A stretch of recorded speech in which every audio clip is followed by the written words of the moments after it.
Alright. Bonjour mesdames et messieurs, bienvenue à un nouvel épisode du Liberté 45 podcast. Aujourd'hui, on a nul autre qu'Alex Demers de Finance 360. Salut Alex. Salut, ça va? Yes. Pour commencer, pour les gens qui ne te connaissent pas et tout, je voudrais savoir, est-ce que tu peux commencer par te présenter peut-être? Ben, en fait, je vais commencer par un peu expliquer qu'est-ce que je fais dans la vie. Au day-to-day, dans le fond, je gère mon propre portefeuille d'actions. Puis je fais également des transactions en intra-séance, du swing trading. Fait que dans le fond, je suis un trader à l'intérieur de ma propre firme d'investissement.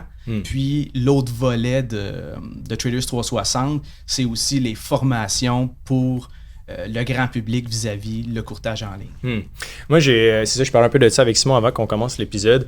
Tu sais, je suis super content de t'avoir sur le podcast parce que je veux apprendre à te connaître puis je veux savoir, tu sais, je veux avoir une honnête conversation, genre, tu sais, comment fonctionne ton quotidien, c'est quoi ton upcoming, genre. Fait que pour commencer, tu sais, tout ça, là, la firme, ça m'intéresse vraiment, mais Alex Demers, par où tu as commencé dans cet univers-là des finances, genre?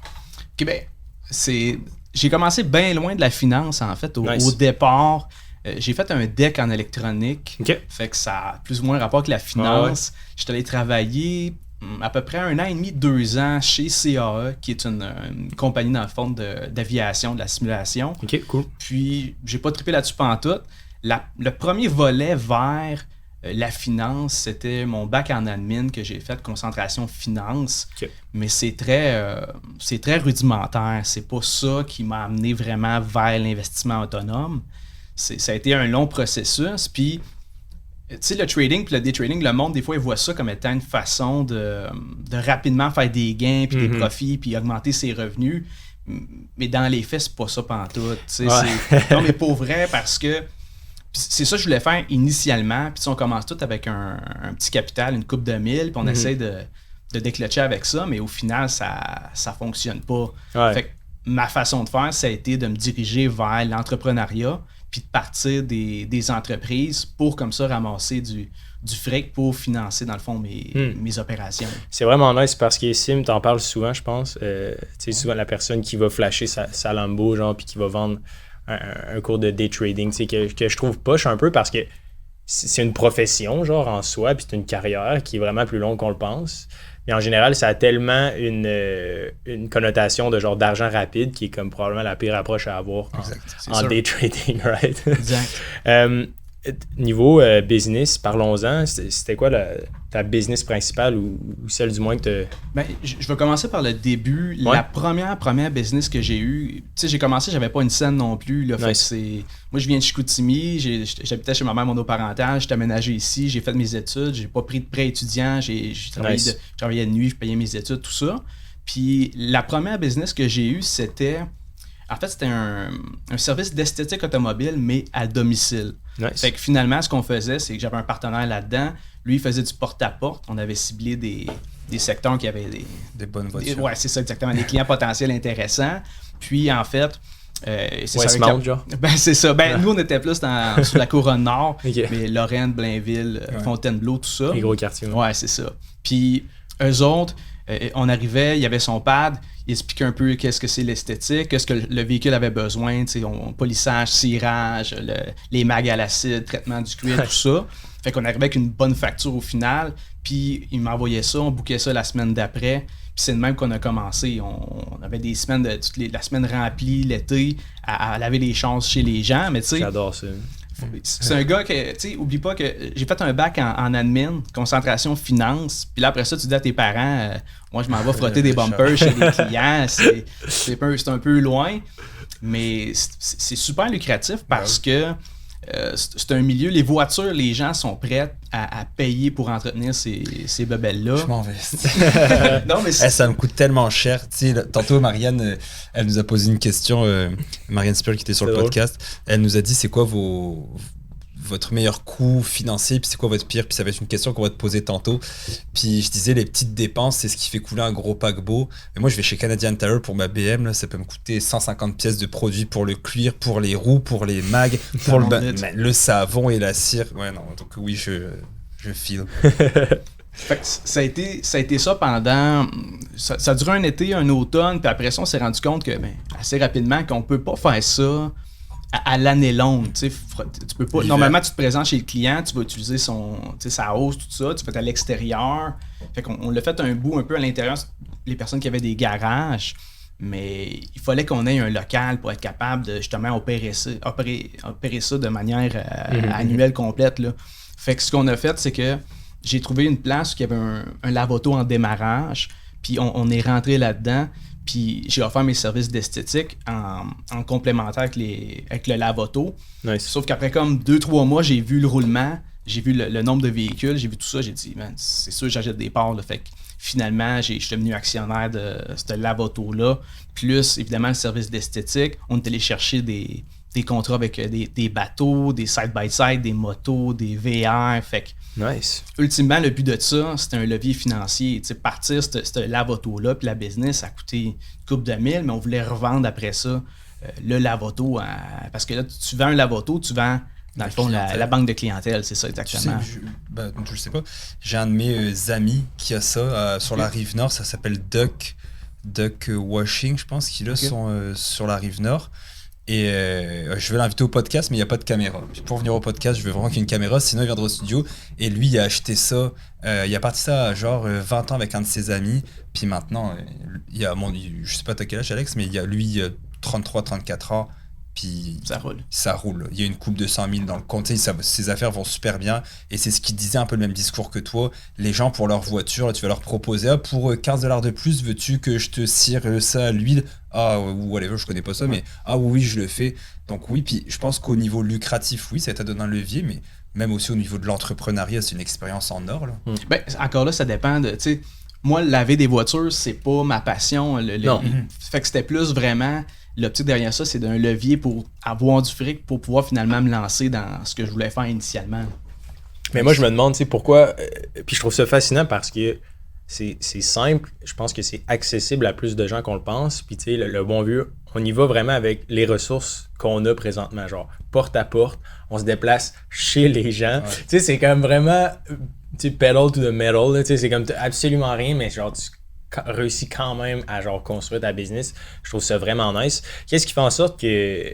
Ou plutôt, la question que j'aimerais te poser, c'est est-ce que tu penses que c'est encore possible de démarrer une business dans ce style-là pour tout le monde qui écoute le podcast? Mettons? Absolument. Puis tu sais, nous, c'était le porte-à-porte dans ce temps-là. Je pense que c'était 2012-2013. Maintenant, peut-être, j'opterais pour de la publicité sur Facebook, avec les géolocalisés. J'irais peut-être avec un TikTok pour faire des vidéos. Ouais, je sais pas si t'as déjà vu sur TikTok là, j'ai pas vu, des trucs de nettoyage de voitures. Là. Non. Genre, c'est tellement populaire. Là, plus qu'il y a des TikTok de finance. Genre, il y a des chaînes.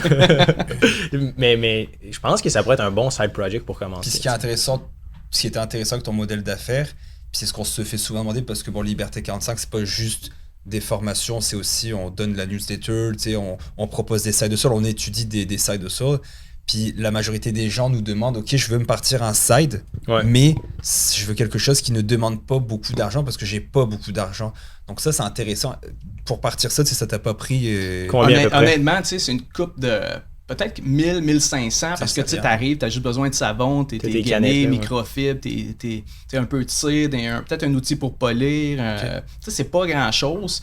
Puis l'autre affaire, c'est que t'es pas obligé de commencer en achetant ton inventaire de produits. C'est étape 1, fais ton porte-à-porte, va solliciter, y a-t-il une response à ça? Puis si oui, après 3, 4, 5 clients qui disent oui pour une job à 500$, va y pogner tes produits, ils sont payés la semaine prochaine. Là.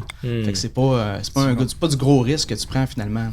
J'aime tellement ça parce qu'il y a beaucoup de gens qui viennent nous voir puis qui sont comme tu sais, j'ai commencé à faire mon site web, puis là, j'ai mon brand, puis tout, mais tu sais, ils ont toujours pas de clients après. Comme... J'ai dépensé 2000$ pour un logo. Ouais. Va cogner aux portes avant, puis il va voir si t'as un client, puis après, achète l'équipement. Genre. Exact. Fait que là, tu réussis à générer quand même une source de revenus qui est super intéressante. Ça dure combien de temps, mettons, ton parcours, genre, tu commences au porte-à-porte à, OK, maintenant tu as ton entreprise, tu as des parts, puis là, comme ça roule, genre. Ça a été vraiment vite, en dedans d'un an. Dans le fond, moi, quand j'ai lancé CAE, j'ai lancé ma job, après une semaine, j'ai dit, moi, j'ai donné ma démission, j'ai quitté ce poste-là. J'étais technicien pour les simulateurs de vol. Mais... Comme je te dis, c'était pas quelque chose que j'aimais. Fait qu'une fois que je me suis lancé, trouver l'idée, ça a été le plus long. Je te dirais, j'ai passé 2-3 mois sans emploi à essayer de... Ah ouais, okay. Ouais, j'avais un petit peu d'argent de coller, mais pas tant que ça non plus.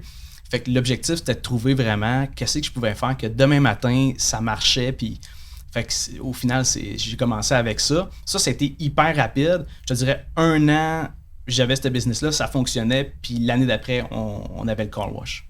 C'est Ça malade. peut ressembler à quoi le chiffre d'affaires d'un car wash? Ouais. Je me suis toujours demandé. Honnêtement, payant, ça doit varier d'un paquet de car wash, là, mais nous autres, avec on avait juste le line-up d'auto, on avait de l'esthétique, fait du polissage, cirage, on faisait de l'aquapelle sur les voitures, des mags à l'acide, tout ça. Okay. Fait que ça montait vite juste par voiture, plus on avait des bateaux. Les gens achetaient des bateaux, on faisait des complets là-dessus, on chargeait au pied, fait que ça monte vite aussi. Fait que c'était dans 150, 200 de chiffre d'affaires. 200 000? Oui, exactement. Okay.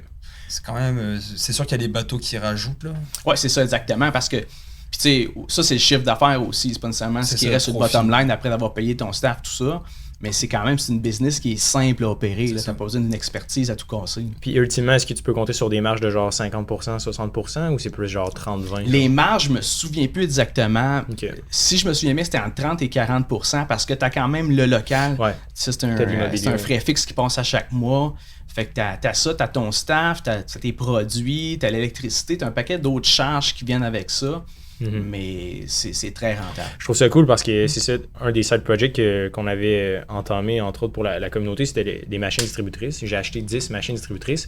Puis je trouve que c'est ce qui fait en sorte qu'un side hustle fonctionne. C'est d'être en mesure de générer des ventes comme de façon automatique, entre guillemets. Je m'explique, quand tu vois un lave-auto sur le coin de la rue, tu sais à quoi t'attendre quand tu vas au lave-auto. Genre, puis tu passes les gates, tu mets l'argent, puis tu rentres, puis tu fais laver ton auto, right? Même chose avec des loyers, genre, right? Fait que, mettons, tu as un bloc appartement, ben, tu le sais que tu as des loyers qui vont arrêter automatiquement. Des machines distributrices, c'est la même chose. Tu as genre Coca-Cola, O&Henry, genre, qui vont comme mettre des millions en publicité pour que les gens puissent associer, genre, l'emballage jaune avec le logo, puis se dire, OK, je veux ça, genre, right? Tu le mets derrière une baie vitrée, puis tu charges, tu l'achètes 1 pièce, tu vends 2 pièces. C'est ton cash flow prévisible. C'est ça. Fait que je pense que, pour les gens qui écoutent, je pense que c'est d'essayer de trouver une façon d'avoir un revenu qui est un peu plus assuré, genre, puis moins volatile, puis que les gens comme sont prêts à payer. Un truc que je me pose, c'est par rapport aux actionnariats, tu as racheté la business. Je pense que le reprenariat pourrait être comme vraiment intéressant. Comment est-ce que tu as approché ça, toi, le rachat d'une business? Est-ce que c'était compliqué? Ben, c'était pas un rachat complet, dans le fond, c'est l'achat de part. Fait que, lui, c'était une compagnie incorporée, fait que c'est juste, il y avait 100% des actions, fait que c'est juste d'acheter un pourcentage. Exemple, tu vas chercher 45% d'actions, tu vas aller chercher 40 actions de la business. En échange de ça, lui, il trouve la valeur de son entreprise. On va faire ça simple, disons qu'il l'évalue à 100 000. Ouais, pour 45% des parts, c'est 45 000. Okay. Fait que tu la jettes, bing bang, puis après ça, c'est à toi. Puis là, suite à ça, ben, tu as un pourcentage des bénéfices, puis tu as également un pourcentage à la vente de la business. Nice. OK. Ensuite du lave-auto et tout, cette business-là, quand est-ce que tu as transféré au day trading à temps plein? Au fait, du trading, depuis ma première business, j'en fais. Fait que ça a tout le temps été en arrière. J'avais un compte de courtage avec... Dans ce temps-là, c'était Questrade. Fait que j'avais mes premiers comptes ont été ouverts là en 2012-2013. Fait que dans le temps, c'était plus pour... je m'essayais comme avec du day trading sur les penny stocks. J'ai commencé avec ça. Pas un franc succès. Ensuite de ça, plus du swing, bâtir un portefeuille, commencer à cotiser au CELI, tout ça. Ça a débuté là, mais vraiment, le saut tremplin, ça a été à la vente du car wash quand j'ai pu encaisser, parce que ça a duré à peu près 2 ans qu'on a roulé les opérations du car wash. Tu ramasses les revenus, puis après ça, tu vends en business, ça te fait une petite palette à pouvoir commencer à investir. Mm-hmm. Puis, à ce moment-là, ben, j'ai ouvert mon centre de formation à Saint-Sauveur. Fait que le gros jump, ça a été là, parce que là, je pouvais trader temps plein. Puis j'avais du monde qui pouvait venir dans mon local. Puis les soirs, je donnais de la formation sur le trading. OK, en live? Oui, en live, directement en personne. Puis c'était dans un local avec une salle de conférence. On avait une pièce pour justement les étudiants qui venaient hors heure de formation pour qu'ils viennent quand même trader sur place. Fait que c'est un peu l'idée, mais visiblement, ça a fermé. Fait qu'il manquait d'achalandage pour justifier les frais fixes du local puis tout ça. C'est sûr, ça doit être... Mais je trouve ça super intéressant comme parcours. Puis, tu sais, comment tu fais pour vendre une business? Genre? Pour vendre une business, en fait, c'est ça le plus difficile parce que tu commences avec rien, finalement. C'est un hangar, puis tu montes une business. Puis, surtout un lave-auto, t'as pas d'actifs. Tes états financiers, je veux dire, ça parle, mais pas tant que ça. Fait que comment tu évalues une business, c'est la bottom line fois, mettons, 3 ans. Fait que tu génères 300 000 par année le de bottom bénéfices. Line, c'est quoi ça? Bottom line, c'est les bénéfices, les profits. Okay. C'est ce qui reste après les dépenses, finalement. Fait que tu prends ce chiffre-là, tu fais x3 normalement ou x5, ça te donne la valeur approximative de la business, excluant les actifs. Là. C'est sûr que celle de l'immobilier, tu rajoutes ça aussi sur la valeur de l'entreprise. Mais ça, normalement, tu peux le faire toi-même, mais c'est mieux d'utiliser une firme extérieure ou quelqu'un qui fait déjà des trucs comme ça. Et comme ça va te donner une idée plus juste de la valeur de ta business. Objective. Ouais. Puis là, après ça, quand tu vends, c'est notarié, bing bang, puis lui, dans le fond, tu y transfères tes parts. Puis quand tu vends des actions d'une business comme ça, c'est non imposable. C'est jusqu'à 500 000 $. Quand tu vends tes 500 000 ou 700 000, je ne me souviens plus. Ouais, c'est ça, exact. Tu n'as pas d'impôt sur la vente de tes actions. Ah ouais? Ouais. C'est-tu rendu 900? Je m'en souviens plus, mais je me souviens que justement, ma comptable m'avait dit un montant. C'était soit 500, soit 700 ou soit 900 000. Mais assez loin pour que ça soit intéressant. Attends, fait que jusqu'à 700 000, c'est non imposable? Ouais. Fait que si, mettons, je te vends, mettons, j'ai une business qui vaut 1 million, je te vends, tu prends la moitié, je te vends 500 000, j'ai vendu mes actions, ça, c'est non imposable. T'es sérieux? Ouais, mais je pense qu'il faut que ça fasse 2 ans que tu détiennes les actions. Il y a certaines restrictions par rapport à ça, mais ultimement, oui, c'est ça. Non, ouais. C'est malade. Ça, c'est un bon avantage. Je savais pas. Puis je pense qu'on va parler de trading, évidemment. C'est quoi un peu les mythes entourant les day trading pour commencer? Tu sais, quelqu'un qui a entendu parler de ça ou les choses que les gens disent au souper de famille. Tu sais, c'est quoi les gros mythes là, qui entourent le day trading? Des mythes, il y en a une tonne autour du day trading. Ouais. Surtout, c'est parce que si, mettons, tu regardes les réseaux, puis quand ce qui est mis de l'avant, c'est souvent de l'argent facile, faire des transactions, puis sortir. Oui, exactement. Puis c'est jamais. Tu vois jamais un day trader avec l'image d'un gars standard. C'est tout le temps la Lambo, puis la Ferrari, puis tu sais, les grosses affaires pour exciter les gens, pour te donner l'idée que lance-toi là-dedans, tu vas sortir de la classe moyenne, puis dans 5 ans, tu es rendu millionnaire si tu es discipliné. Mais tu sais, pour faire du day trading, à la base, ça te prend du capital. C'est pas vrai que tu commences avec 500$ ou 1000$, tu compoundes ça pendant 10 ans, puis tu fais des millions. Ça en prend combien?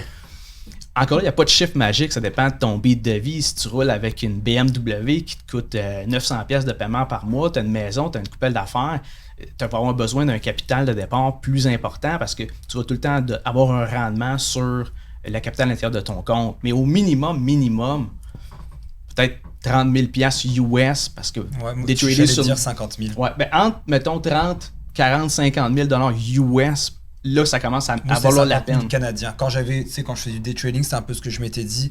Pour vraiment pouvoir vivre de ça, puis avoir des bons... Moi, j'ai commencé avec 3 000, je pense. Okay. Puis pareil, moi, j'ai acheté la formation d'un gars en France, puis on en reparlera après des formations. Puis moi, dans ma tête, avec 3 000... Man, dans 1 an, mais j'ai jamais eu l'idée de faire comme ça, genre je lâche ma job, check-moi dans 1 an, arrive avec ma Ferrari. Mais moi, dans ma tête, avec 3000 pièces, j'étais comme check-moi bien dans 6 mois. Mais non, ça te prend de l'argent pour faire de l'argent. Là, effectivement, tu t'en sors pas. J'ai fait j'avais la même approche. Quand j'ai commencé, j'étais comme tu peux transformer 1000 en 10 000, right?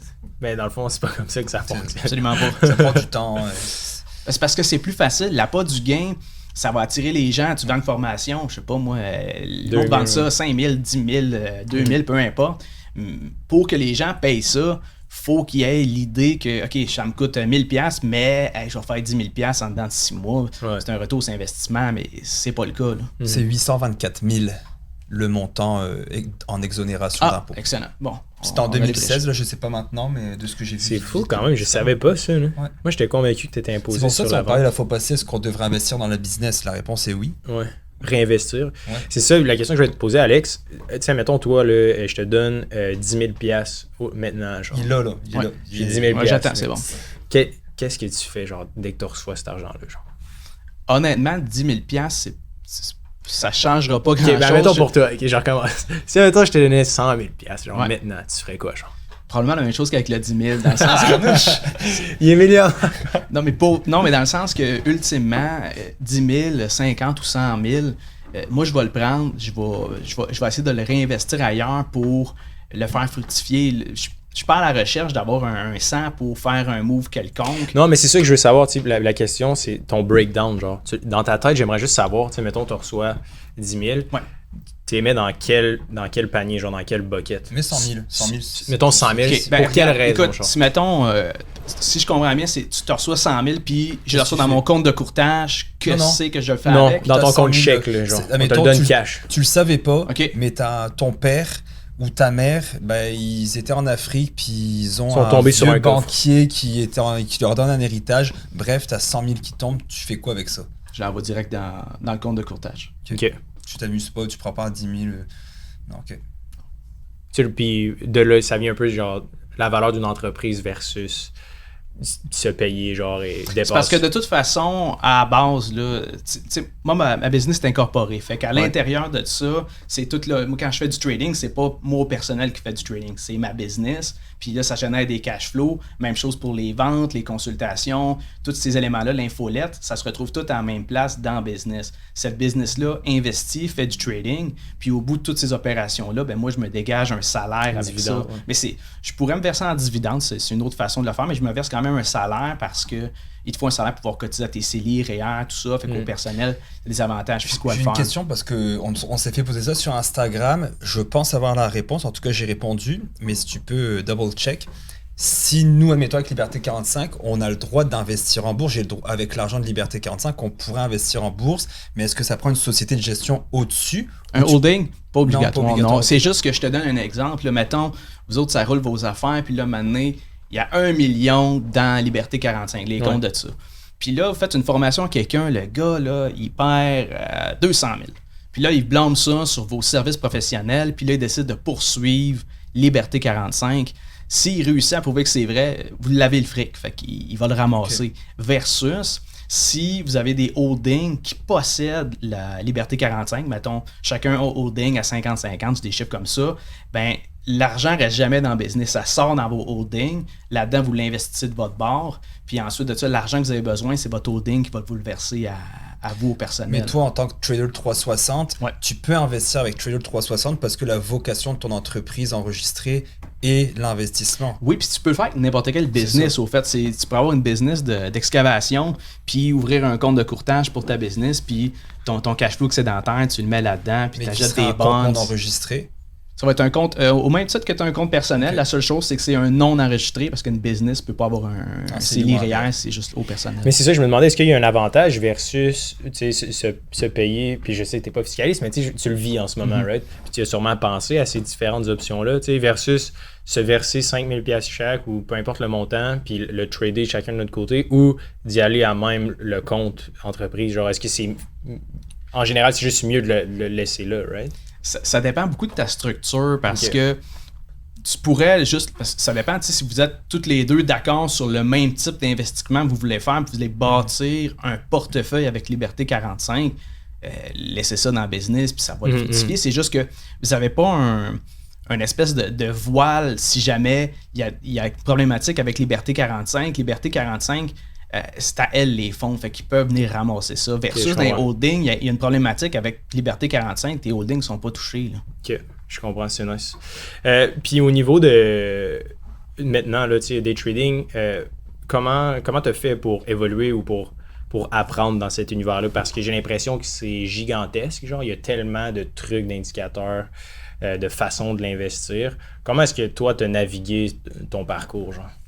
Bien, ça a été le plus difficile, c'est parce qu'au départ, les formations là-dedans, il n'y avait pas une tonne. Fait que c'était des livres sur l'analyse technique, des petits peu de vidéos sur YouTube, mais ultimement, ce qui a fait que j'ai appris là-dedans, c'est de l'essai-erreur. J'en ai perdu du fric en faisant du day trading parce que il n'y en a pas de recette miracle que tu prends le RSI, le MACD, puis tu te suis la trend. Puis, l'analyse technique, à ses limites, ça l'aide, mais c'est pas juste ça. Tu peux être le meilleur avec les graphiques si tu n'as pas une gestion du risque qui est impeccable, puis que tu comprends pas les tailles de position, le principe des bracket order avec les stop-loss, les take profit.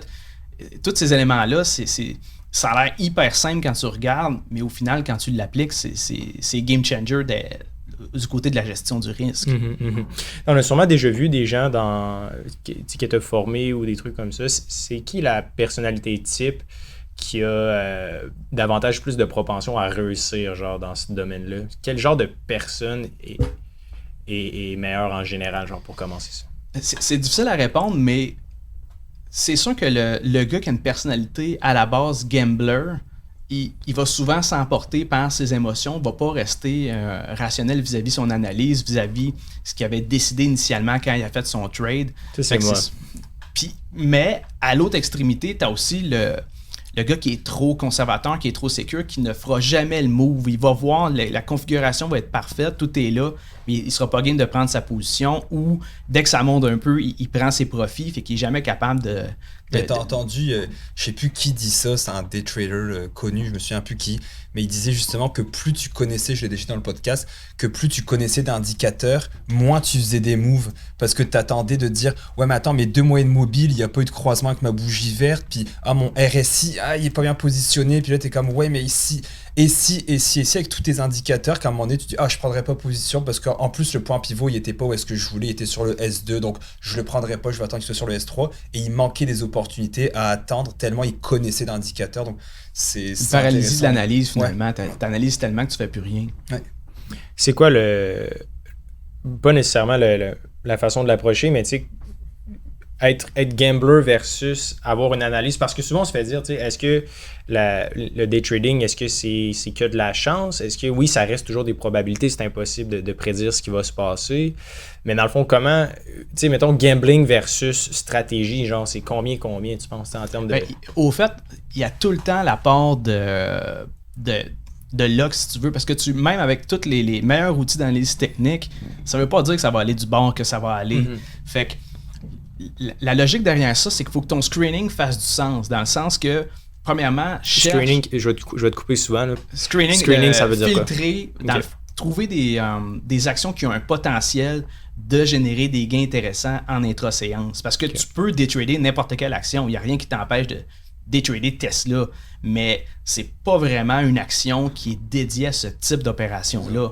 Tu vas chercher des stocks avec un low float, fait qu'un nombre d'actions en circulation qui est bas, ce qui fait en sorte que les titres sont plus volatiles. Souvent, les gars, le matin, ils vont se connecter, ils vont voir les stocks avec le plus de volume. Le volume est hyper important parce que si tu mélanges un low float, un nombre d'actions en circulation faible, puis un gros volume, c'est là que tu as de la volatilité. Ça veut pas dire que ça va monter, sauf que tu as un plus gros potentiel de mouvement.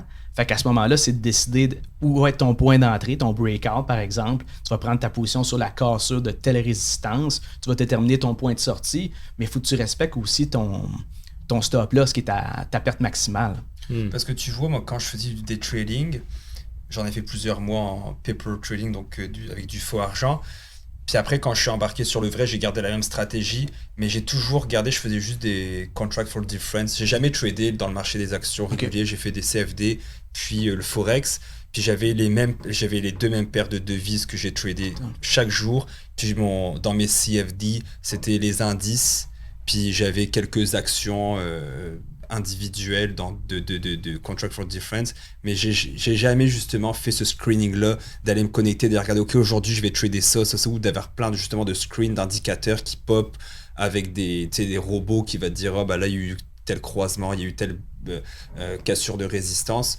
Toi, est-ce que tu trades sur plein d'actions le matin, mettons tu te connectes, c'est un peu ton plan de match ou? La première affaire, c'est l'analyse en pré-market. Fait qu'avant même l'ouverture des marchés, tu vas déjà voir des titres qui ont du potentiel pour l'intra-séance. Ça veut pas dire, ça se peut que tu en trouves 10 qui ont un potentiel qui répond à tes critères, puis qu'il y en ait 0 là-dedans qui décide de popper.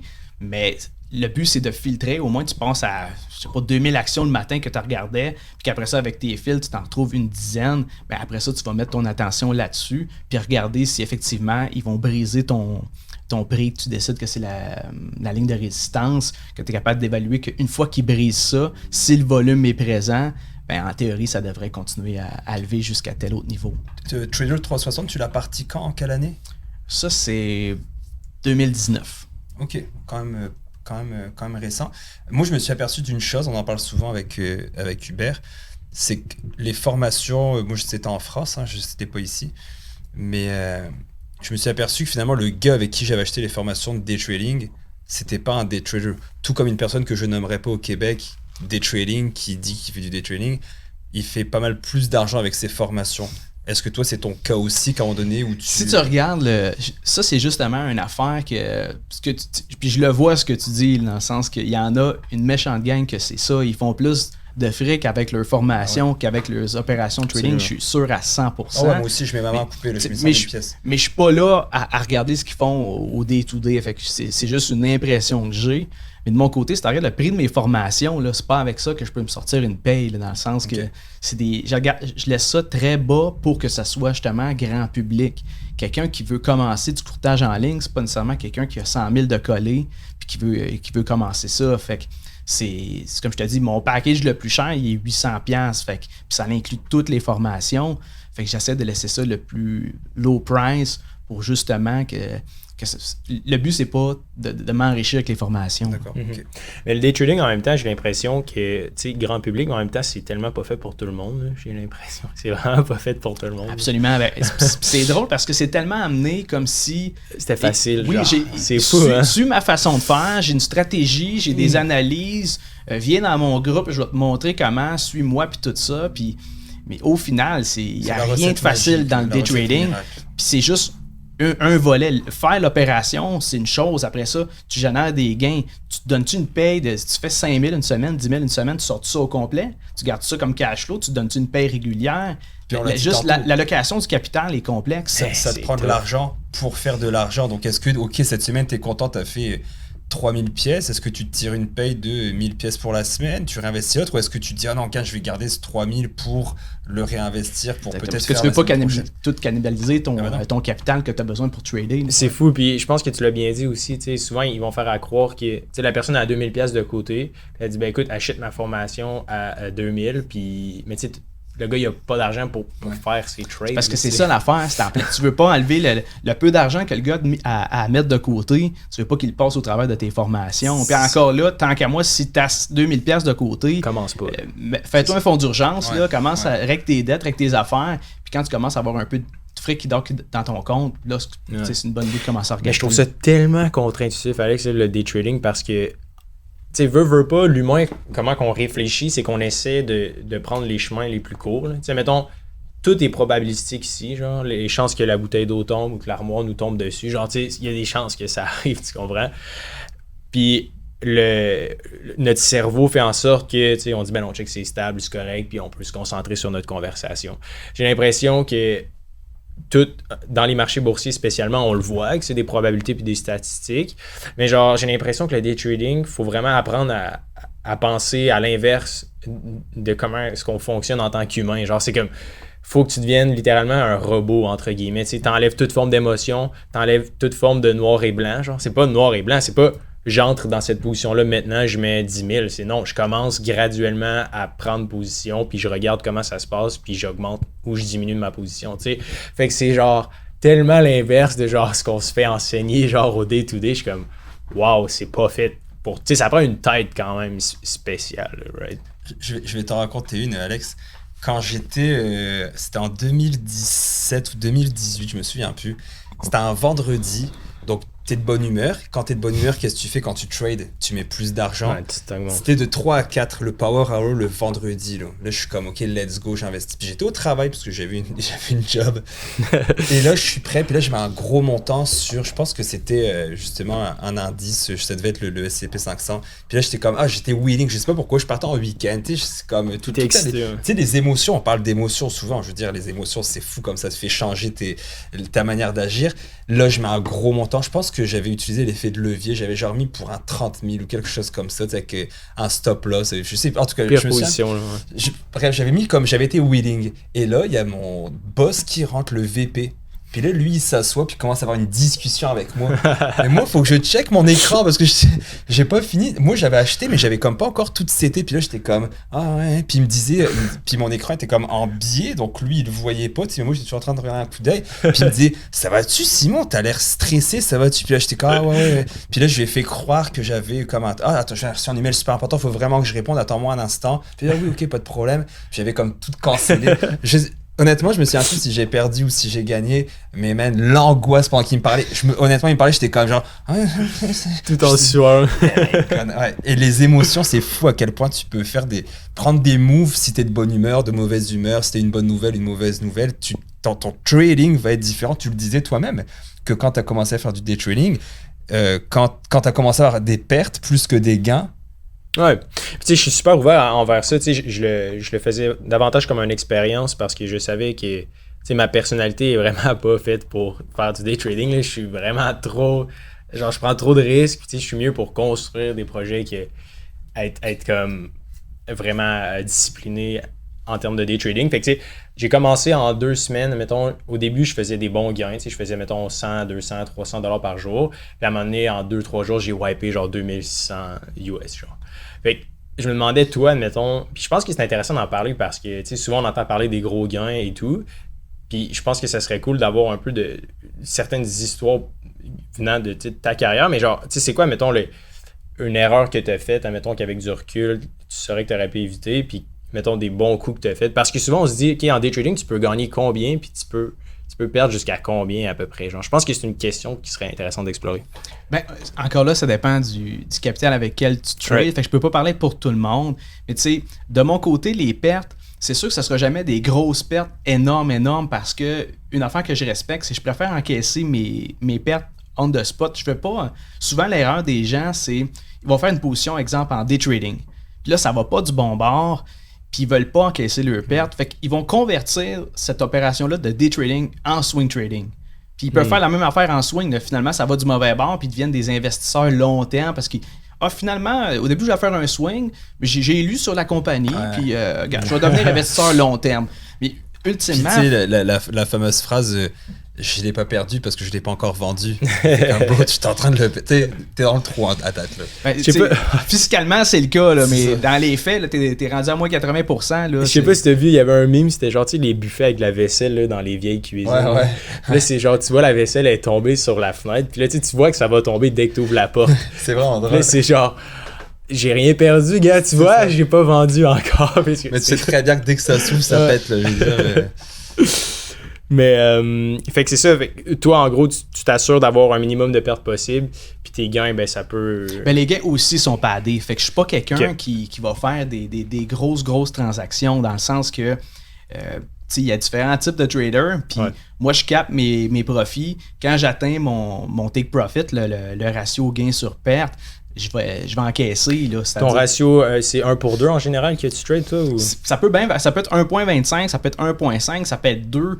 Ça dépend. Parce que des fois, le monde va dire, prends un ratio 3/1. Tu feras jamais de trade si tu fais des ratios 3/1 ou ton stop loss il est tellement proche que tu laisses pas respirer le titre. Fait que tu es tout le temps en train d'encaisser des pertes puis finalement, ça redécolle. Fait que ton ratio doit changer selon le bêta du titre, c'est-à-dire la volatilité, son prix, les ranges de support-résistance, tous ces éléments-là vont venir influencer ton ratio. Ça dépend sur quoi tu es. Mettons, je regardais justement cette semaine, il y avait des triangles ascendants sur Coke puis Metro, que je voulais rentrer en position de swing.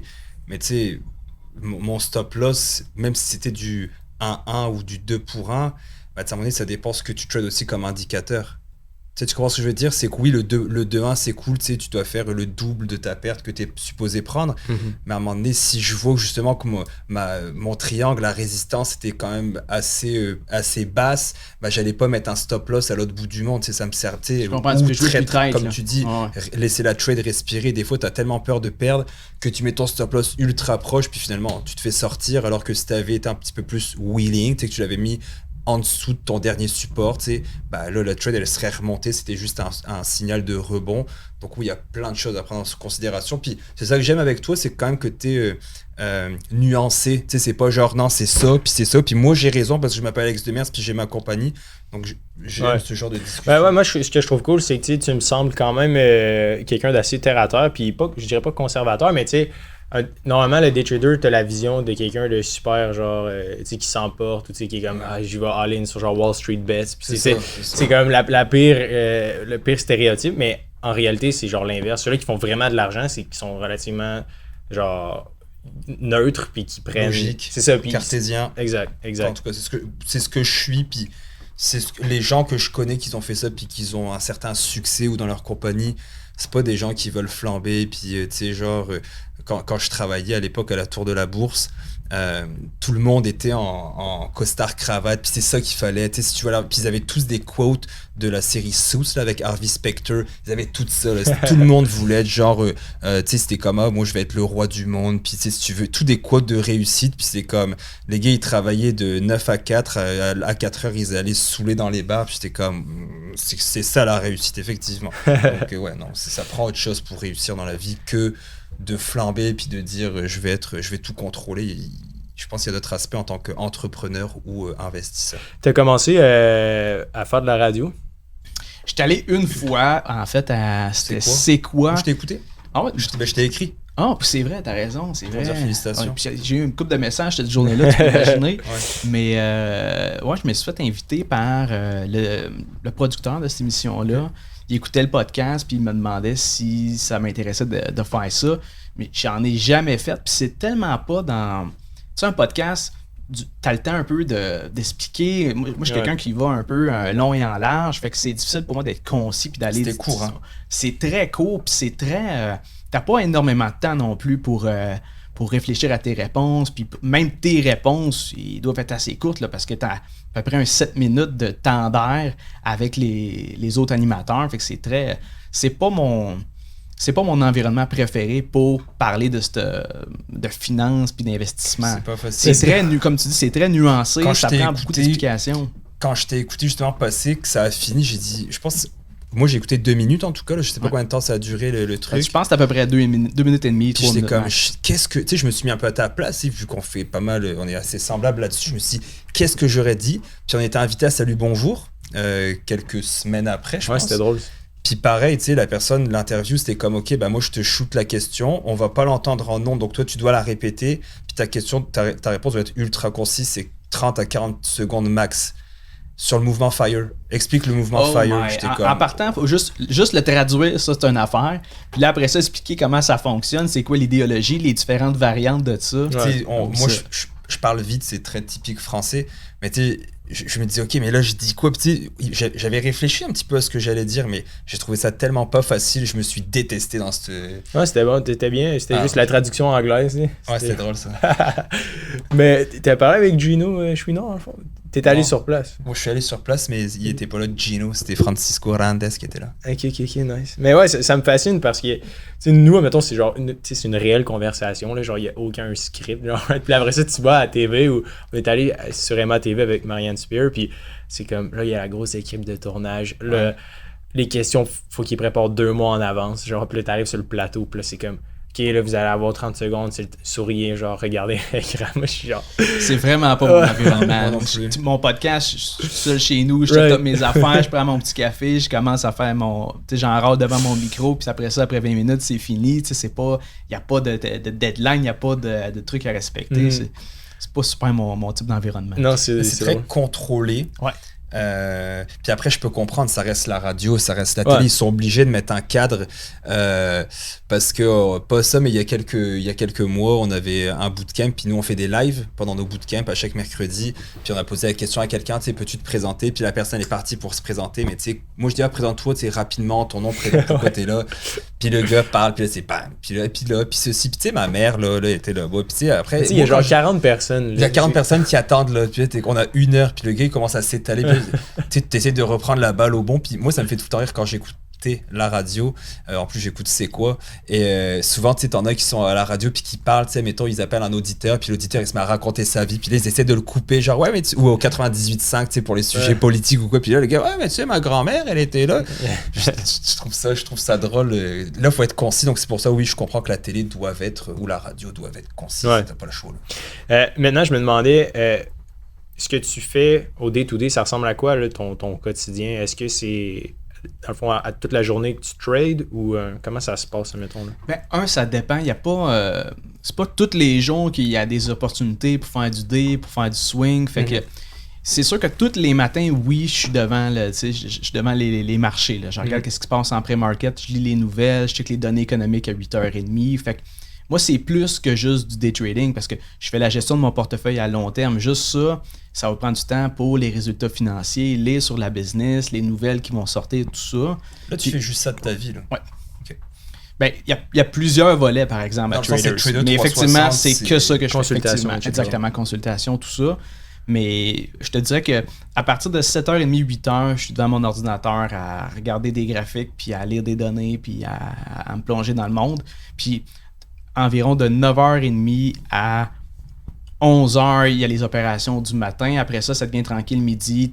Puis à peu près vers 3h, là, il y a un regain avec la fermeture du marché qui est imminente. Fait que c'est dans ces temps-là que je vais plus trader. Mais je fais pas mal d'autres choses que ça. Je te coupe par rapport à ça, ça n'a vraiment pas vraiment rapport. Quand je fais du day trading, moi, ça fait quand même plusieurs années que j'ai arrêté. Il me semblait que de 3 à 4, c'était ultra volatile, que maintenant, quand je regarde, j'ai l'impression que ça bouge plus tant. Est-ce que c'est moi depuis les dernières années? Peut-être les dernières années, de mon côté, peut-être que c'était pas les bonnes actions que tu regardais, mais sinon, cet été, oui. Dans le sens que l'été, il y a tout le temps un ralentissement au niveau du volume. Il y a moins de traders qui tradent l'été que durant d'autres saisons. Mais normalement, si tu es dans une action low float, haut volume, puis que c'est... Je parlais plus des indices. Je regarde plus les actions comme ça. Unitaires, tu dis? Ouais, je regardais plus un peu les indices, comment ça se passait. J'avais l'impression qu'avant, mettons, 2018, 2019, j'ai arrêté en 2020. Ouais, j'ai arrêté en septembre 2020 le day trading. OK. Puis avant, je trouvais que ça bougeait. Maintenant, quand je regarde, mettons, de 3 à 4, je suis comme, c'est moins... tu sais, des fois, je m'attends à des gros pics, puis il y en a moins. Bref, c'est peut-être moi qui ai mal regardé. Donc je pense que j'ai pas remarqué ça, du moins. C'est peut-être que tu as raison au niveau indiciel, mais sur les titres en intra-séance, normalement, il y a un regain autour de 3 heures. Okay. Je me demandais, investir en groupe versus être un loup solitaire, est-ce que c'est mieux de développer sa propre philosophie puis ses propres stratégies d'investissement dans ce que tu fais, ou tu crois un peu en... Tu sais, des fois, je lis des livres beaucoup ces temps-ci sur le sujet, puis tu sais, t'entends parler, mettons, des firmes légendaires, genre à Chicago, genre dans les années comme 80-90, genre, qui faisaient de la vente puis de l'achat de commodités, tu sais, puis qui ont fait de fortune, puis souvent, ils ont l'air d'être en groupe, genre. Comment... Toi, est-ce que tu crois à ça, genre, tu sais, le trading de groupe, genre, ou... Je sais pas si j'y crois ou pas. C'est juste que selon ma façon de faire puis ma personnalité, je préfère être toute seule quand je fais ce type d'opération-là. Des transactions d'intra-séance, ça peut être stressant, il y a de la tension. Vraiment. Puis il peut y avoir comme un phénomène de foule. T'es 4-5 à trader le même titre, là, à un moment donné, c'est plus rationnel. Ça, monte, tu veux faire du fric, tu as des gains. Même chose, ça drop, le monde panique en même temps. J'essaie d'être plus isolé pour ce type de transaction-là.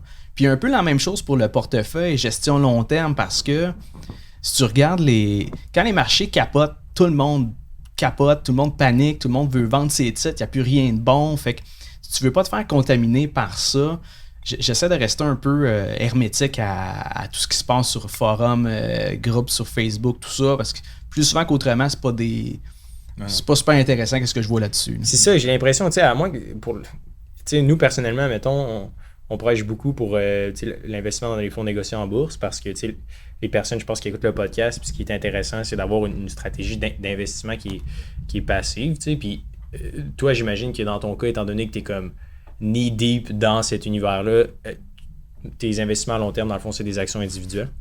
Ben oui et non. C'est-à-dire qu'au niveau de mon entreprise, au niveau du portefeuille de Traders 360, c'est des actions individuelles parce que c'est un portefeuille vraiment que j'autogère, je passe mon temps là-dessus. Mais initialement, mon CELI, du côté personnel, c'est un fonds indiciel. Puis je pense que ça devrait être de même pour 95% du monde. Là. Ouais. Gérer un portefeuille, 80% des gestionnaires de portefeuille réussissent même pas à battre l'indice. Fait que finalement, tu payes des frais de gestion pour investir dans un fonds qui n'est même pas capable de battre le mouvement passif. Là. C'est capoté. Ça me passionne. C'est ce qu'on dit tout le temps, mais les gens ne croient pas. Ouais. C'est pour ça que je suis content que tu le dises. Je vais le couper, je vais demander à notre sous-titreur de le sous-titrer. Parce que non, mais des fois on dit ça, puis les gens c'est comme, ouais, mais tu sais, vous vendez de la formation, donc tu sais, vous n'êtes pas objectif. Puis je suis comme, non, mais allez voir. Ou quand on dit à la bourse, fait, mettons, 10% par année, mettons, si tu prends pendant les 40 ou 50 dernières années. Puis souvent on se fait répondre, la bourse, je pense que tu abuses un peu avec ton 10%. Puis tu sais, moi je réponds, mais va sur Google, qu'est-ce que je te dise? C'est données publiques, là. C'est genre comme si mais t'en penses quoi, toi? Tu sais, quelqu'un va te dire, Ah, mais tu sais, moi, je connais rien, je fais affaire avec un conseiller financier, tu sais. J'étais un peu biaisé par rapport à ça. Logiquement, moi, je fais pas affaire avec des conseillers financiers. Puis même, quelqu'un qui m'arrive puis qui s'intéresse à la bourse, qui veut, puis qui met un peu de temps là-dessus, puis qui est prêt à s'ouvrir son compte, un compte autogéré, que ce soit un CELI, REER, un régime d'études, tout ça. Tu investis dans des fonds indiciels, puis laisse ça pour le long terme, puis normalement, tu vas battre le rendement de tous les autres fonds mutuels que tu vas te faire proposer, puis t'as pas de frais. Là. Tu sais, un fonds indiciel, tu as 0,1% de frais de gestion, c'est rien. Ouais. Je sais pas si tu connais l'outil Color Track. Ça me dit sûrement pas. Ouais. Dans le fond, je suis en train de passer mes examens de l'AMF. Okay. Puis c'est pas pour offrir mes services, là, c'est juste pour comprendre genre comment fonctionne la patente. Tu fais le CCVM? Là, dans le fond, c'est pour devenir conseiller en sécurité financière. EPF? Ouais. OK. Exact. Fait que là, j'ai 4 examens à l'AMF, dans le fond, à passer, là, à la tour juste ici à côté. Puis, bref, il y a un outil, Color Track, tu as besoin d'avoir ta licence de l'AMF pour pouvoir acheter l'outil. Okay, c'est genre les conseillers financiers indépendants, dans le fond, qui ont accès à ça. Parce que si jamais votre conseiller financier n'a pas accès à cet outil-là, courir dans l'autre direction parce que c'est vraiment cool. C'est comme un agrégateur de tous les fonds. Okay. Puis ça va. Tu sais, dans le fond, il y a Morningstar qui le fait un peu, mais eux, ils vont vraiment. Tu sais, les gars, je leur ai parlé, là, c'est des Québécois qui ont parti de ce logiciel-là, puis c'est 2 PhD, là, genre en stats. Là, puis c'est comme, ils sont vraiment, genre, purement, genre, mathématiques. Là, c'est vraiment cool. Puis le logiciel, en gros, ce qu'il permet de faire, c'est d'agréger, genre, tous les fonds. Tant de gestion privée que de fonds négociés en bourse sur la bourse de Toronto, puis il donne genre un axe des XY, puis mettons, il te le filtre selon différents facteurs, genre comme la capacité à rembourser les pertes, genre, parce que tu sais, mettons, quand tu perds de l'argent maintenant, ça prend vraiment du temps à rembourser là, avec l'intérêt composé. Là. Je sais pas si tu te rappelles du graphique que tu m'avais montré. Là. Ouais, je sais. Tu sais, mettons, tu perds genre 10 000 $, ça prend comme 5 ans à rembourser, et vice-versa, là, bref. Puis l'analyse, tu sais, est comme super bien faite. Puis là, tu peux voir, OK, voici, mettons, VFV ou VEQT ou peu importe le fonds, versus comme, genre, le fonds Desjardins, genre. Puis là, tu vois, c'est genre 2 étoiles, genre, contre 5 étoiles. Puis c'est genre 6% versus 12%, genre, sur comme les 50 dernières années. C'est ça qui est bizarre, parce que, tu sais, si tu regardes ça, il y a un gestionnaire de fonds que c'est sa job avec des analystes, tout le monde est payé. Ils sont une équipe. C'est ça, versus l'autre, c'est juste le marché. Là, tu prends l'SP500, tu le laisses vagabonder, puis lui, il réussit à surperformer toutes ces équipes-là. C'est fou, hein? On avait parlé à l'un d'eux qui gérait le fonds de pension justement de retraite d'Hydro-Québec, puis c'était Michel, il nous expliquait un peu l'architecture là, de l'équipe de gestion de fonds. Là, c'est des centaines de personnes. Ouais. Tu as genre le gestionnaire principal qui a des cellules, puis dans ces cellules-là, tu as des acheteurs. Puis là, c'est genre, OK, ben mettons, j'ai 1 milliard à investir, je mets, mettons, 200 millions dans 5 équipes. Ces équipes-là, ils ont certains secteurs, genre le secteur minier, après ça, le secteur techno. Fait que là, mettons, tu as 2-3 acheteurs qui sont spécialisés dans cette branche-là, mettons, Canada, techno. Fait que là, c'est genre, je connais juste les actions techno canadiennes. Puis là, c'est genre, parfait, ce mois-ci, on a 2 millions à investir, genre. Puis là, c'est genre, dans quoi, genre, tu choisis quelle compagnie? Tout est en silo. Ils ont leur spécialité, mais ils n'arrivent pas à battre le marché pareil. C'est fou parce que j'ai l'impression que c'est ça, tu sais, c'est genre, d'être vraiment que...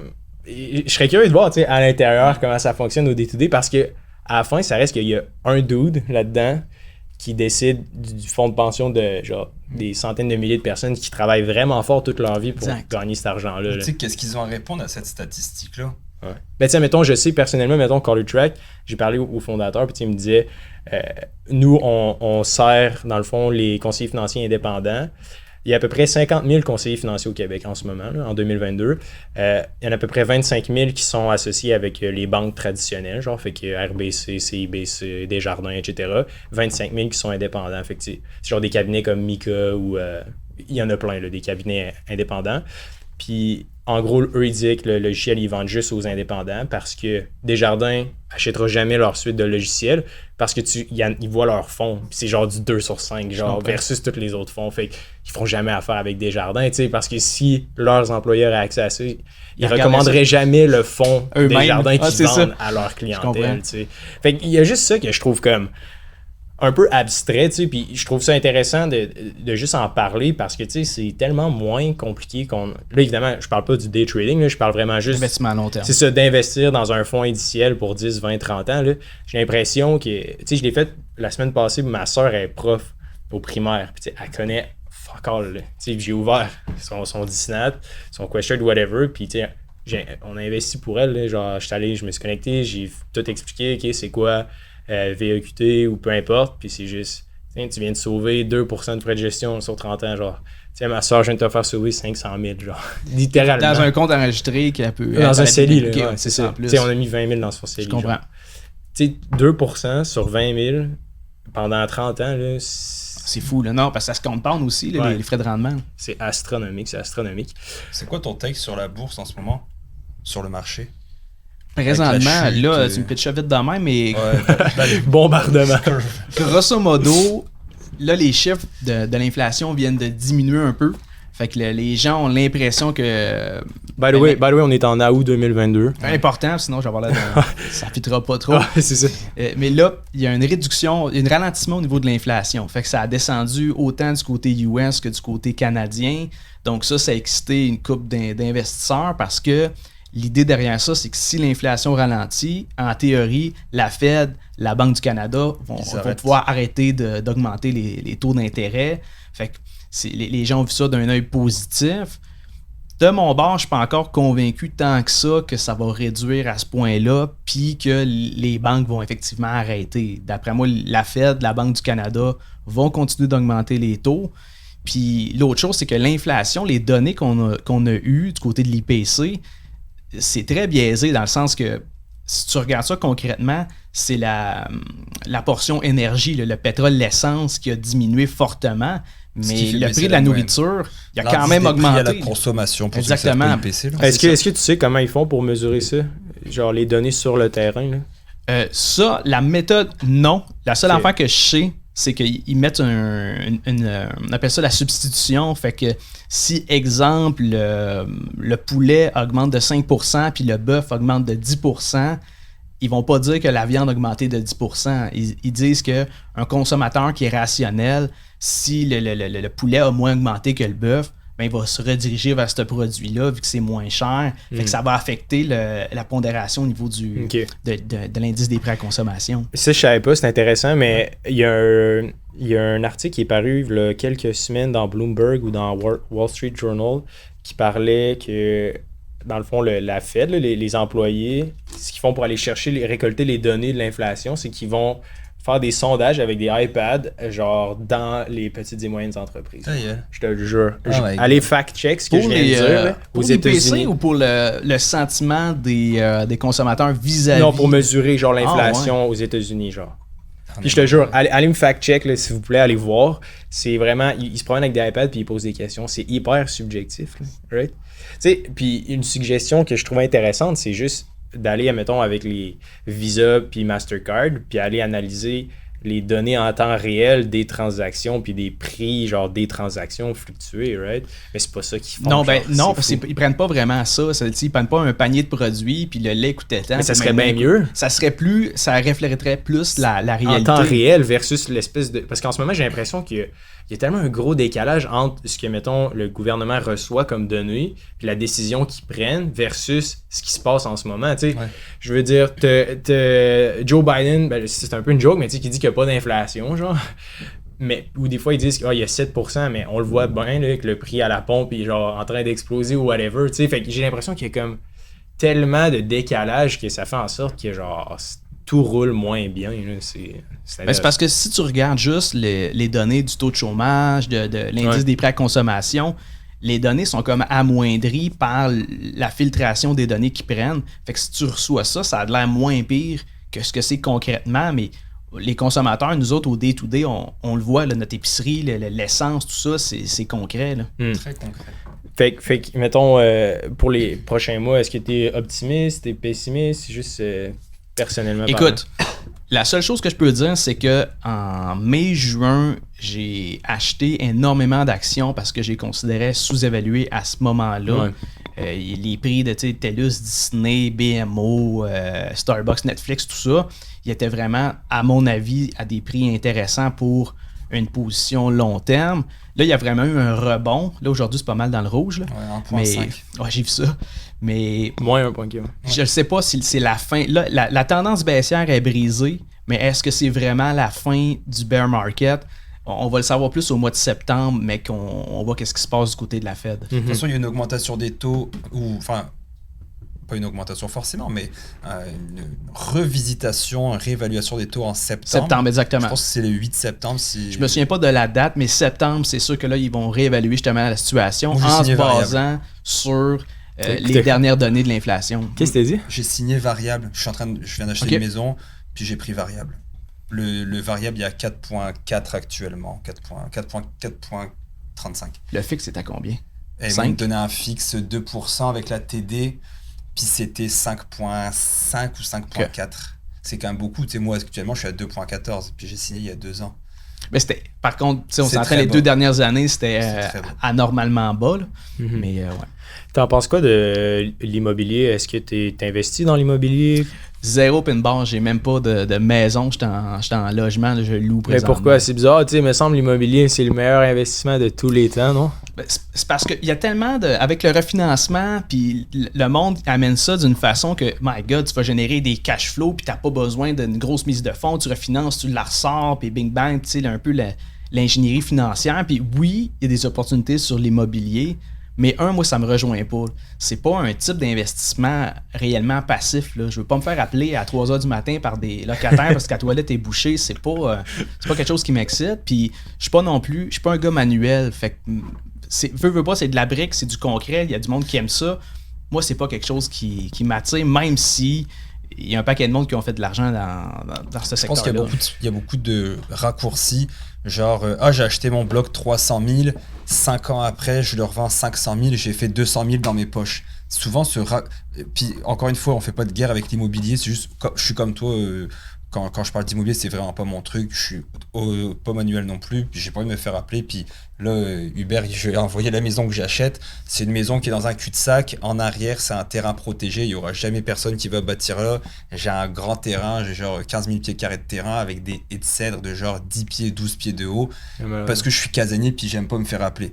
Après, c'est ces raccourcis-là que je n'aime pas. Et je rajouterais, je déteste ces mêmes raccourcis des day traders qui sont comme mets 1000 pièces, tu vas avoir un revenu passif pour vivre. Ça n'existe pas, guys. Moi, quand j'ai commencé, je me faisais bombarder de publicité. Heureusement, je suis assez attentif à ça. Et tiens, mettons, vu que tu regardes des choses, ton algorithme te propose des choses avec des publicités en rapport. Puis c'était comme investir avec un petit capital pour seulement $300. Que tu peux mettre là, tu pourrais générer $100 000 d'ici 5 ans. Je dis des chiffres au hasard, mais c'est juste, au niveau de l'immobilier, c'est juste ça que j'aime pas. C'est j'ai acheté à 300, j'ai vendu 500, j'ai fait 200 000.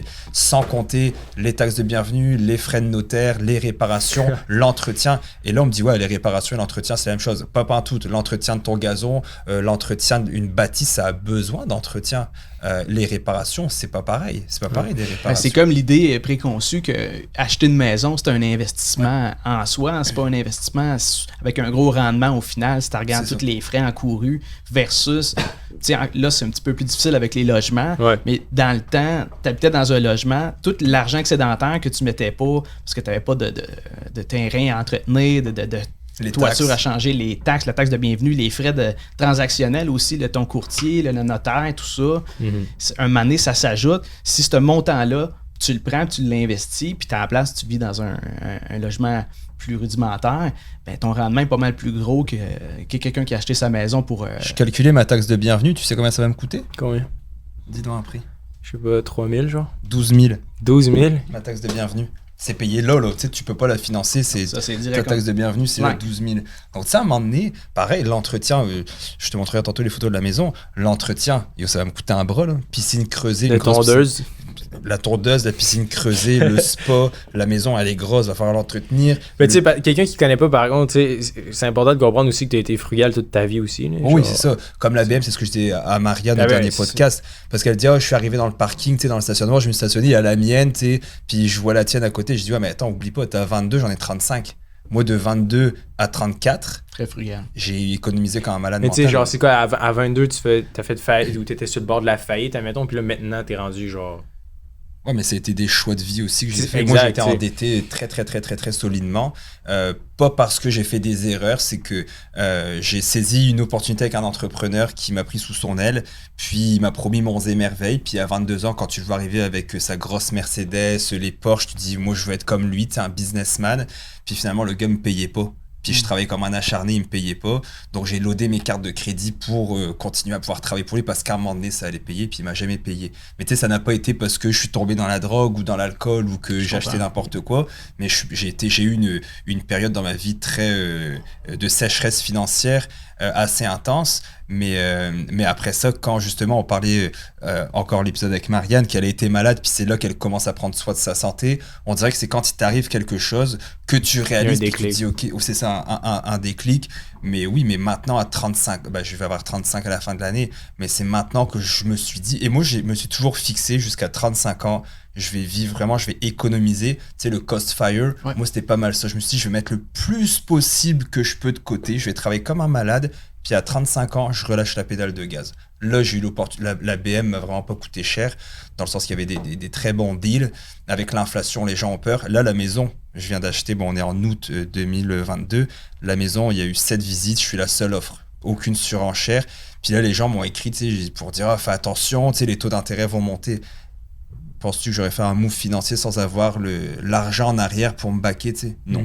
Donc, moi, je pense qu'il faut saisir ce genre d'opportunité. Quand le marché, Warren Buffett le dit, quand les gens ont peur, c'est là qu'il faut y aller. C'est vraiment drôle.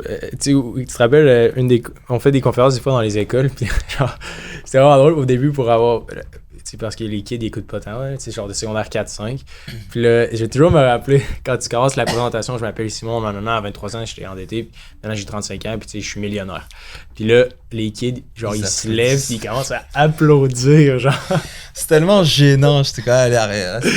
Aïe, j'étais genre... C'est pas un exploit, là. Ouais, ça me faisait rire, là. Mais... c'est fascinant quand même, puis j'ai l'impression, je sais pas ce que t'en penses, la relation avec l'argent, toi, avec les gens qui t'entouraient quand t'étais plus jeune, est-ce que ça a été toujours un sujet qui était tabou quand même, l'argent? Ben, c'est pas tant que ça a été tabou, mais c'est, mon père, lui, c'est un employé, il va faire ça toute sa vie, ça fait 25-30 ans qu'il travaille en même place, c'est un technicien, c'est un bon salaire, mais c'est pas un travailleur autonome, c'est pas quelqu'un qui veut déclocher, puis ma mère, elle était mère monoparentale, fait qu'elle était à la maison, tout ça. Fait que c'était pas un sujet qu'on abordait, en fait. Puis de mon côté, l'argent, même en soi, c'est pas tant la motivation non plus.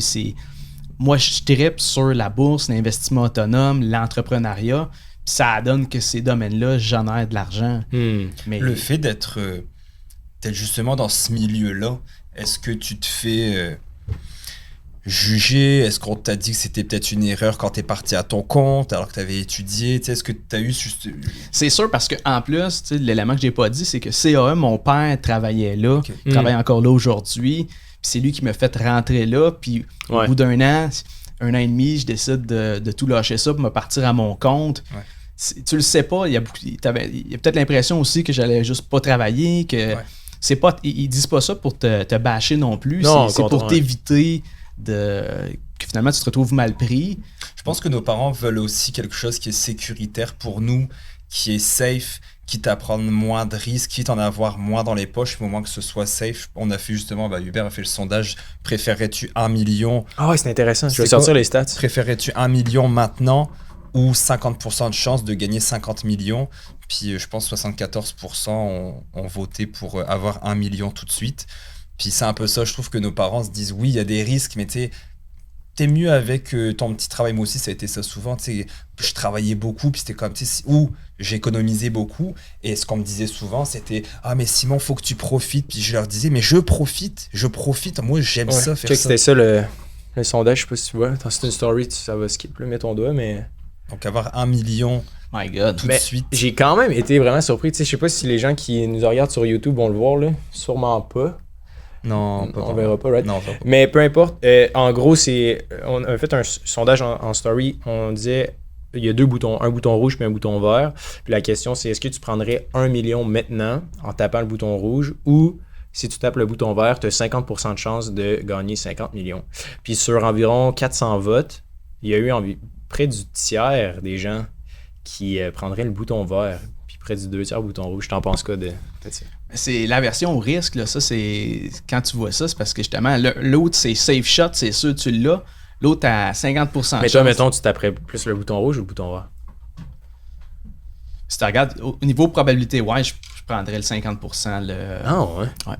Moi, je prendrais le rouge. Là. Moi, je prendrais le rouge aussi.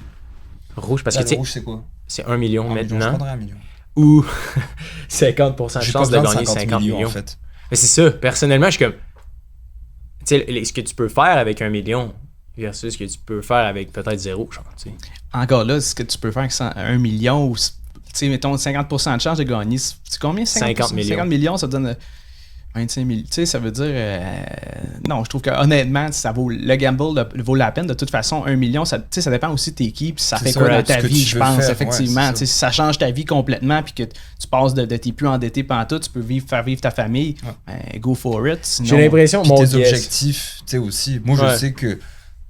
Tu sais, là, tantôt, tu as dit 10 000, justement. Moi, demain, tu me donnes 10 000, je suis comme... Bah, ouais, ça va rentrer dans le compte. C'est ça, c'est pas pour braguer, là. C'est juste qu'à un moment donné, quand tu as de l'argent, quand tu fais des rendements, bah, c'est... Puis j'ai ce que je veux dans la vie. Tu comprends ce que je veux dire? Tu sais, j'ai ce que je veux. Pour moi, la finance, l'argent, c'est correct. Je suis plus à courir après pour en avoir plus. Ma vie me convient comme ça. J'ai pas de rêve matérialiste non plus. Donc, je suis bien... moi, je suis extrêmement heureux puis content de ce que j'ai. Puis ça m'amène à un truc, quand je travaillais à l'époque à la Tour de la Bourse, où tout le monde avait les quotes, là. Une fois, j'étais dans la cuisine, puis j'étais comme, moi, je venais d'acheter ma maison, puis mon chien, puis moi, je rêvais d'avoir mon berger belge. Puis j'étais comme, moi, je suis bien, tu sais, j'ai ma maison, j'habite dans le coin de Belleuil, je suis au bord de l'eau, j'ai mon chien, j'ai ma femme, tu sais, je suis super heureux, puis je suis content, puis pour eux, c'était une abomination que je sois heureux. Mais j'étais comme ça n'empêche pas que j'ai des ambitions, puis que j'ai des projets, mais le contentement, puis j'aurais dû le dire tantôt, à l'épisode avec Marianne, mais une de mes grandes forces, c'est que je me contente de ce que j'ai. Après, tu sais, je suis quand même bien, mais j'ai toujours été heureux, tu sais, j'avais 25 ans à cette époque-là. Puis quand j'ai dit ça, je me souviens dans la cuisine, là, tu sais, moi j'étais le plus jeune là-bas, là. Ils avaient quand même la moyenne d'âge, j'étais genre 40 et quelques. Puis ils essayaient genre de me parler, mais Simon, tu peux pas te statuer, tu peux pas dire que t'es heureux avec ce que t'as. J'étais c'est bad. Bah ouais, je dis pas que j'arrête de travailler puis que je vais vivre sur le bien-être social, là, mais je suis content d'avoir ce que j'ai dans la vie. Maintenant, c'est quoi un peu tes objectifs pour ta vision de Traders 360 dans les prochaines années? Est-ce que tu as un goal ou... Au fait, le goal, c'est plus de continuer à démocratiser la bourse, l'investissement autonome, un peu la même vision que vous avez avec Liberté 45. C'est ça, plus évidemment, je veux continuer à bâtir mon portefeuille. Je veux, tu sais, ultimement, c'est la liberté financière qu'en revenu passif, je puisse avoir tout soit payé en réalité, puis que ce revenu-là, j'ai même plus besoin de le travailler. Sinon, sur l'aspect plus au day-to-day, je me dirige tranquillement vers la consultation en entreprise pour c'est cool, j'ai vu ça, les travailleurs autonomes puis ceux qui se lancent en affaires ou du monde qui ont des business mais qui veulent une restructuration ou investir leur cash flow ou tout le côté vraiment accompagnement dans une entreprise parce que souvent, mettons, tu tondes des gazons, ta spécialité c'est le gazon, c'est l'équipement, tout ça, mais le côté manager une business, ça c'est un autre domaine. Je pense vraiment que c'est une bonne idée, Alex. Je pense vraiment qu'il y a une opportunité. Tu sais, l'allocation du capital, là, c'est vraiment un job qui est complexe. Puis, tu sais, surtout pour du B2B, je pense que ça fonctionne. Tu sais, quelqu'un qui a une entreprise qui se dit OK, mais là, j'ai 50 000 là, dans trésorerie. Tu sais. Je fais quoi, là? Ouais. J'ai besoin de c'est la question que je me pose en ce moment. Je suis comme OK, est-ce que. Clairement, ma vision de Liberté 45 est énorme. Puis, je pense qu'on a besoin d'une grosse équipe. Puis, on veut y aller comme all out. Mais je pense qu'en général, d'avoir quand même des consultants ou différentes visions sur genre où est-ce que tu pourrais mettre tes dollars pour qu'ils travaillent le mieux, genre, je pense que clairement, ça pourrait être une solution. T'sais. Puis en gros, ton expérience, tu l'as juste faite à travers l'essai-erreur puis genre la documentation. Nice. Est-ce que tu avais d'autres questions pour... Non, je me dis, est-ce que c'est le temps d'une quote, d'une anecdote? Ouais, raconte. Une anecdote? Moi, je veux une anecdote. Une anecdote? Une anecdote sur la C'est son nouveau segment. C'est mon nouveau segment. Okay, ça vient de popper là. J'en ai fait une sur Facebook, que tu écouteras le podcast l'autre. Je peux t'en faire une sur Microsoft. Microsoft ou Twitter? Vas-y pour Microsoft. Microsoft, il a fait son introduction en bourse en 86. OK. 10 ans après sa création. Non seulement Bill Gates est devenu très très riche, on est d'accord avec ça, mais on estime également que cela a eu pour effet de rendre millionnaires plus de 12 000 employés de chez Microsoft qui avaient décidé d'acheter des actions quand elles ont été attribuées à l'origine. 12 000 millionnaires. 12 000 employés de chez Microsoft qui ont été millionnaires grâce à ça. C'est fou. Des opportunistes. Genre, je pense vraiment qu'on l'a dit tantôt, on avait parlé d'une fille aussi qui travaillait, qui était employée chez Costco, tu sais, puis si t'as la chance d'avoir des actions dans l'entreprise, là, souvent, en tout cas, statistiquement parlant, c'est quand même... Moi, j'ai fait ça avec Randstad, puis ça m'a payé, pour vrai, là, c'était fou. Je mettais 5% de mon salaire, ils en mettaient 5 aussi. Ça avait acheté des actions, mon prix moyen, c'était 36, je pense, à l'époque, ou bref, quelque chose comme ça. Puis quand je les ai sortis plusieurs années après, c'était à 86. Ou 80 quelques, en tout cas, tu sais, ça avait vraiment monté, il y avait eu du rendement, puis en plus... T'avais la cotisation de ton employeur. Il me donnait de l'argent. Ouais, je comprends. C'est quand même fou. Ouais. En terminant, Alex, je me demandais, pour les gens qui écoutent le podcast, c'est une question qui est tough, tu n'es pas obligé de répondre, mais est-ce que tu connais des idées ou tu vois des opportunités en ce moment que tu dirais, que si j'aurais du temps, là, je vois que ça coûte pas tant cher à partir, puis que ça pourrait être une bonne source de revenus, ou un bon projet à démarrer, genre. Est-ce que tu as des idées? Des side hustles, il y en a à pu finir. Je pense honnêtement, un lave-auto, je pense que... Ouais, moi j'aime ça l'idée. Genre, commencer, mettons, j'ai 18 ans, j'ai pas une pièce, genre, je pense que ça serait un avenue intéressant. Ben, un lave-auto, c'est une chose. Comme vraiment, avec le local, il y a quand même des frais, là, tu sais. Surtout si tu pars de rien, il y a un drain à faire, de la pelouse, il y a 30-40 000 à mettre sur pour partir un lave-auto, un vrai, là, avec du monde qui travaille là. Mais l'avenue de la vente au porte-à-porte, que ce soit, dans mon cas, c'était de l'esthétique automobile à domicile, ça peut être autre chose. Aussi, présentement, avec les réseaux sociaux, puis les podcasts, tout ça, se bâtir une audience, c'est rendu que tout le monde le fait que c'est plus dur de se démarquer. Mais si tu réussis à te démarquer, à attirer l'attention, ta communauté, ton audience a une valeur. Fait que ça peut juste être ça, ton side hustle. C'est pas obligé de te rémunérer demain matin non plus. Imagine comment la télé avait du pouvoir, genre, dans les années 2000, genre. Tu sais, à 2000-2005, là. Tu sais, dans le temps qu'il n'y avait rien des réseaux sociaux et tout. Imagine le pouvoir qu'il y avait, genre. Tu sais, il y avait deux canaux, genre. T'avais la radio et t'avais la TV. That's it, that's all. Puis tu sais, il fallait que tu payes si tu voulais de l'exposure. À Star, t'as plus de barrière à l'entrée pour publier du contenu en ligne, puis être visible, puis te ramasser avec un auditoire. Fait que c'est sûr que de mon bord, je capitaliserais sur ça, que ce soit sur TikTok ou avec un podcast. Absolument, absolument. Merci Alex, à la semaine prochaine.